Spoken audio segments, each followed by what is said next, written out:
সপ্তম pay commission নিয়ে অত্যন্ত খুশির খবর পশ্চিমবঙ্গের সরকারি চাকরিজীবীদের জন্য। কেন?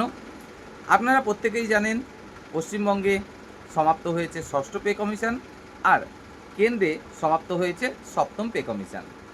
পশ্চিমবঙ্গে ষষ্ঠ পে কমিশনের জন্য কিন্তু যে মন্ত্রিসভার অনুমোদন সেটা অলরেডি দেওয়া হয়ে গেছে, যদিও বা সপ্তম পে কমিশন এখনও গঠন করা হয়নি।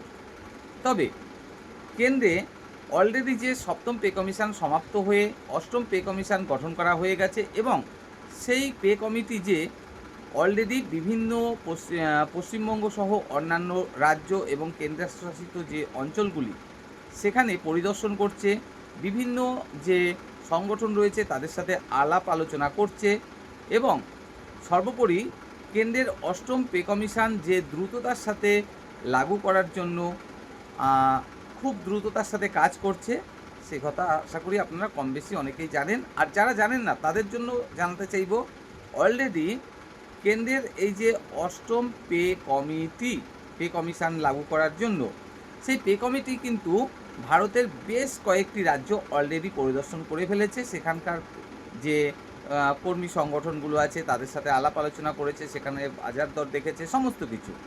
এবং এই পে কমিটি কিন্তু অবশেষে আসতে চলেছে আমাদের পশ্চিমবঙ্গে। এরপরে যাবে কোথায়? বিভিন্ন কেন্দ্রশাসিত অঞ্চলগুলিতে। অর্থাৎ কেন্দ্রের এই যে অষ্টম পে কমিশন, যতদূর জানা যাচ্ছে সেটা কিন্তু দুর্গাপুজোর আগেই লাগু হওয়ার সম্ভাবনা প্রবল। আর খুব বেশি যদি দেরি হয়ও তাহলে সেটা কালী পুজোর আগে 100% লাগু হচ্ছে। তো যদি কেন্দ্রে অষ্টম পে কমিশন লাগু হয়ে যায়, তাহলে সেখানে যে ফিটমেন্ট ফ্যাক্টরটা হতে চলেছে, আমরা দেখেছি বিগত দিনেও কিন্তু পশ্চিমবঙ্গ বিশেষ করে কেন্দ্রের এই যে ফিটমেন্ট ফ্যাক্টর পে কমিশনের, সেটাই কিন্তু লাগু করেছিল। কেন্দ্রের সপ্তম পে কমিশনের যে ফিটমেন্ট ফ্যাক্টরটা হয়েছিল সেটাই কিন্তু পশ্চিমবঙ্গও লাগু করেছিল, অর্থাৎ 2.57। তো পশ্চিমবঙ্গের বিভিন্ন কর্মী সংগঠনের সঙ্গে কেন্দ্রের অষ্টম পে কমিশনের যে কমিটি, তারা কিন্তু আলাপ আলোচনায় বসতে চলেছে। এর আগেও বিভিন্ন রাজ্য এবং কেন্দ্রশাসিত অঞ্চল তারা পরিদর্শন করেছেন। সেখানে বিভিন্ন কর্মী সংগঠনগুলি যে দাবি রেখেছে, কেউ বা এই ফিটমেন্ট ফ্যাক্টর সেটার দাবি রেখেছে 4-এর কাছাকাছি, কেউ বা 3.5-এর কাছাকাছি, কেউ বা 3-এর কাছাকাছি, কেউ বা 2.5-এর কাছাকাছি। তো নিচু যে ফিটমেন্ট ফ্যাক্টরের জন্য দাবি করা হয়েছে সেটা হলো 2.1, এবং সর্বোচ্চ যে ফিটমেন্ট ফ্যাক্টরের জন্য দাবি করা হয়েছে সেটা কিন্তু প্রায় 4-এর কাছাকাছি। তো এখন বিষয়টা হচ্ছে যে এই যে কর্মী সংগঠনগুলো, তারা তাদের যুক্তি সহকারে এই যে ফিটমেন্ট ফ্যাক্টর সেটা দাবি করবে, আর সেটাই যে কেন্দ্রীয় যে মন্ত্রিসভা তারা অনুমোদন করে দেবে তেমনটা তো নয়। তবে এমনটাও নয় যে পুরোটাই সেই দাবিগুলো ফেলে দেওয়ার মতো। বিগত দিনেও কিন্তু এমনটাই হয়েছে। কর্মী সংগঠনগুলোর দাবি দাবা প্রসঙ্গেও কিন্তু জানতে চাওয়া হয়েছে, তারা নিজেদের মতো করে যুক্তি দিয়েছে। সর্বশেষে কি করেছে পে কমিটি?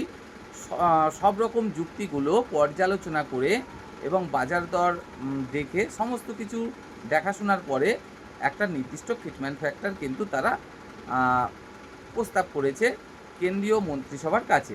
তো তারপরে কেন্দ্রীয় মন্ত্রিসভা সেটা দেখে শুনে বিবেচনা করে তারপরে অনুমোদন করেছে।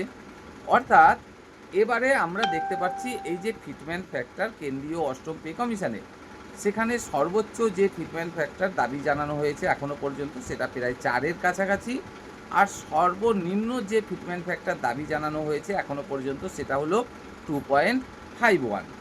অর্থাৎ 2.5-এর নিচে কিন্তু কোনো কর্মী সংগঠনই এখনও পর্যন্ত প্রস্তাব দেয়নি। এখন পশ্চিমবঙ্গে যে পে কমিটি আসতে চলেছে কেন্দ্রের, আশা করি সেখানেও মোটামুটি বেশ ভালোই একটা ফিটমেন্ট ফ্যাক্টরের জন্য প্রস্তাব রাখা হবে, অবশ্যই যুক্তি সহকারে। তো বিষয়টা হচ্ছে ঠিক এরকম, কেন্দ্রে যেহেতু এই পে কমিটি অলরেডি ভারতের বিভিন্ন রাজ্য পরিদর্শন করেছে, সেখানকার কর্মী সংগঠনগুলোর সঙ্গে আলাপ আলোচনা করেছেন, অবশেষে পশ্চিমবঙ্গে আসতে চলেছেন, এবং পশ্চিমবঙ্গে আলাপ আলোচনার পরে আরও বেশ কয়েকটি রাজ্য তাদের পরিদর্শন বাকি রয়েছে, তারপরে বিভিন্ন কেন্দ্রশাসিত যে অঞ্চলগুলি রয়েছে সেখানেও তারা পরিদর্শন করবেন এবং সেখানকার যে বিভিন্ন কর্মী সংগঠনগুলো আছে তাদের সাথেও আলাপ আলোচনা করবেন। তারাও নিজেদের মতো করে যুক্তি সহকারে প্রস্তাব রাখবে এই কেন্দ্রের অষ্টম পে কমিশনের ফিটমেন্ট ফ্যাক্টরের। তো অবশেষে ফাইনালি যদি খুব বেশি দেরিও হয়, যতদূর জানা যাচ্ছে কেন্দ্রে অষ্টম পে কমিশন লাগু হতে চলেছে কালী পুজোর আগেই। আর কালী পুজোর আগে যদি কেন্দ্রে অষ্টম পে কমিশন লাগু হয়ে যায় তাহলে সেখানে একটা ফিটমেন্ট ফ্যাক্টর কিন্তু অবশ্যই বেরিয়ে আসবে, একটা তো নির্দিষ্ট ফিটমেন্ট ফ্যাক্টর লাগু হবে। পশ্চিমবঙ্গ সরকারও আমরা বিগত দিনের কিন্তু দেখেছিলাম কেন্দ্রের যে ফিটমেন্ট ফ্যাক্টরটা সেটাই লাগু করেছিল। তো এবারও আশা আমরা রাখতেই পারি যে যখন কেন্দ্রে বিজেপি সরকার আর রাজ্যে টিএমসি সরকার তারপরও সেই একই ফিটমেন্ট ফ্যাক্টর রাখা হয়েছিল, তো এখন তো মোটামুটি ডবল ইঞ্জিন সরকার, অর্থাৎ কেন্দ্রেও বিজেপি সরকার রাজ্যেও বিজেপি সরকার। তো সেখানে দাঁড়িয়ে যে কেন্দ্রের তুলনায় কম ফিটমেন্ট ফ্যাক্টর দেবে সেটা কিন্তু আশা করাটা খুবই বোকামি। আশা আমরা এটাই বরং করতে পারি যে কেন্দ্রে যে ফিটমেন্ট ফ্যাক্টর হতে চলেছে অষ্টম পে কমিশনে, রাজ্যে অর্থাৎ পশ্চিমবঙ্গে সপ্তম পে কমিশনে সেই একই ফিটমেন্ট ফ্যাক্টর কিন্তু হতে চলেছে। এবং যেখানে আমরা দেখতে পাচ্ছি এখনও পর্যন্ত সর্বনিম্ন এই ফিটমেন্ট ফ্যাক্টর দাবি জানানো হয়েছে 2.51, যেটা কিনা বিগত পে কমিশনের একদম ধারে কাছে। তো সেটাও যদি দাবি রাখা না হয় তো সেক্ষেত্রেও বিভিন্ন বিচার বিশ্লেষণ করে দেখা যাচ্ছে বাজার দর হিসাবে সর্বনিম্ন এবারের যে কেন্দ্রের অষ্টম পে কমিশন সেখানে ফিটমেন্ট ফ্যাক্টর কিন্তু হতে চলেছে 2.10। এটা হচ্ছে সর্বনিম্ন। আবার আপনাদের জানাতে চাইব ফাইনালি এই ফিটমেন্ট ফ্যাক্টর সেটা কিন্তু 2.5 বা 3-এর কাছাকাছিও চলে যেতে পারে। তাহলে যত বেশি হবে সেটা অবশ্যই কর্মচারীদের জন্য উপকার, কর্মচারীরা লাভবান হবে সেক্ষেত্রে।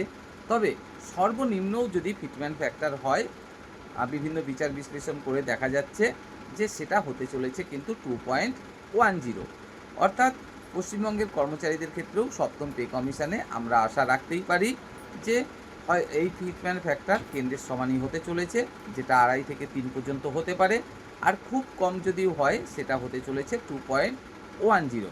অর্থাৎ কোনো একজন কর্মচারী যিনি বর্তমানে 17,000 টাকা বেসিক স্যালারি পাচ্ছিলেন, তিনি ন্যূনতম কিন্তু বেসিক স্যালারি পেতে চলেছেন এরপরে প্রায় 35 থেকে 36,000 টাকার কাছাকাছি। তো এখন দেখার বিষয় যে ফাইনালি কেন্দ্রের অষ্টম পে কমিশনে কত ফিটমেন্ট ফ্যাক্টর হয়, যেটা কিনা হয়তোবা ফলো করা হতে পারে পশ্চিমবঙ্গেও। আপনাদের সবশেষে আরও একটা কথা জানিয়ে রাখবো, আপনারা অনেকে হয়তো ভাববেন যে কেন্দ্রে অষ্টম পে কমিশন আর রাজ্যে সপ্তম পে কমিশন, ব্যাপারটা কিন্তু নামের ক্ষেত্রে আলাদা হলেও কাজের ক্ষেত্রে একই। কেন? পশ্চিমবঙ্গে একবার পে কমিশনের বদলে গঠন করা হয়েছিল পে কমিটি। তো সেখান থেকেই কিন্তু ফাইনালি এই যে পে কমিশনের কাজটা সেটা করা হয়েছিল। তো এই কারণেই কিন্তু এই নামের দিক থেকে পশ্চিমবঙ্গ এক ধাপ পিছিয়ে রয়েছে, তাছাড়া কিছুই নয়। তো ভালো থাকবেন, সুস্থ থাকবেন, অন্যদের জন্য ভিডিওটি শেয়ার করবেন।